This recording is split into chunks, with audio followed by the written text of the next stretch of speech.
Hello everyone, my name is Shreya and I am a legal intern at Lexus and Company. I am pursuing BLLB honors from Law College Dehradun Uttaranchal University. I am currently in 7th semester.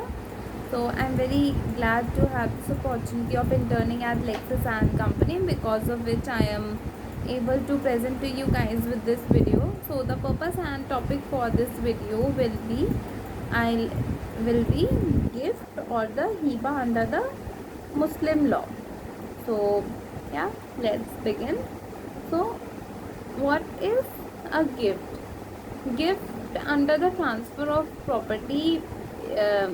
Now the gifts are dealt with the are dealt by the transfer of they are a kind of transfer of property which are dealt by the Transfer of Property Act 1882, but this does not apply to the Muslim law. So hiba is a gift under the Muslim law, but it is not governed by the Transfer of Property Act. And the gift in simple terms is transfer of property which is made on a voluntary basis by one person called a donor to the another person called the donee. So what is hiba? Hiba is an equivalent English term to the word hiba in the Muslim law.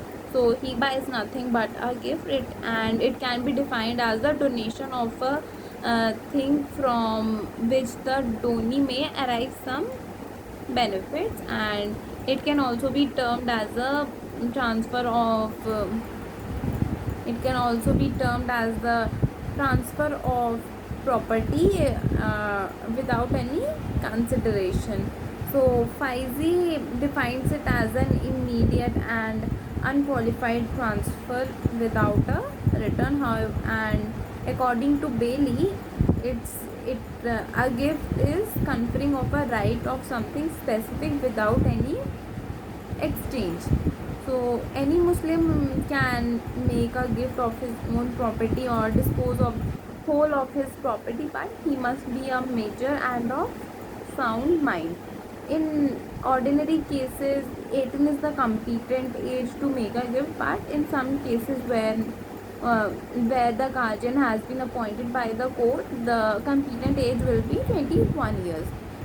Female in Muslim law can also make a gift. She will be also competent to make a gift, as there is no discrimination on the ground of gender, and her marital status is also immaterial. And in order to make a valid gift, the donor must be the owner of the property, and subsequently he must divest himself of the ownership and must deliver the property to the donee.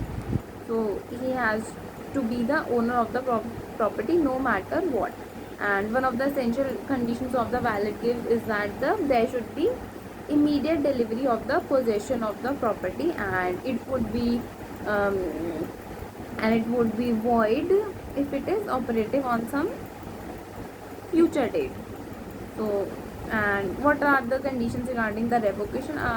Gift can also be revoked either by the consent of the donee or in the absence of his consent, when there is no consent given by the donee, and it can also be revoked by the decree of a court.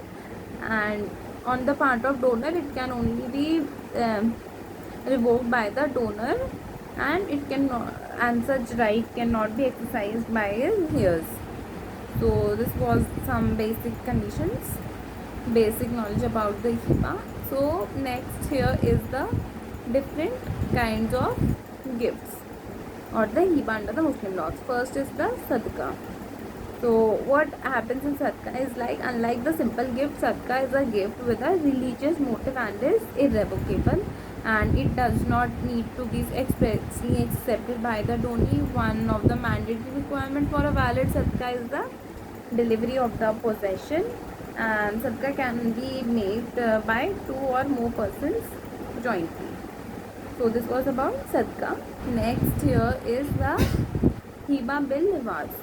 there are two basic elements for hiba bil-Awaz. First, that a bona fide and a voluntary intention on the part of the donor should be there to make a gift, and he should completely divest himself of the complete rights over the property and give it to the and vest them in the donee. That is the person to whom he is gifting that property. And the second condition is the payment of the consideration by the donee. So basically, this is hiba bil-Awaz consists of an element of Awaz or exchange, that is, and it's an independent gift in the return of the first gift.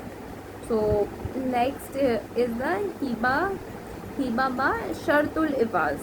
So hiba ba shartul Awaz is the gift which is made from a stipulation or a shart for a return from the side of the donee, that we will give this gift to you only if you fulfill these stipulations or conditions, and it a gift will be valid only when you fulfill these conditions, and if you fail to fulfill these conditions, the gift will be revocable.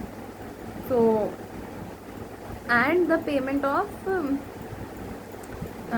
and you know, the until the stipulation is fulfilled, the gift is revocable, and once the payment of Awaz is there, the gift becomes irrevocable. So the last here is the area. Although there are 4 conditions for this gift of error, that is, first is uh, it can be revoked. Second, it must be a transfer of ownership in the property. Transfer of ownership is very important, and it must be for a definite period only, and it also does not devolve on the heirs of the donee on his death, and erith is nothing but a grant of a license, that is a right to enjoy the usufruct of the property in a specific time or period, and it is revocable at the option of the grantor. That is, it is some kind of when you give a property on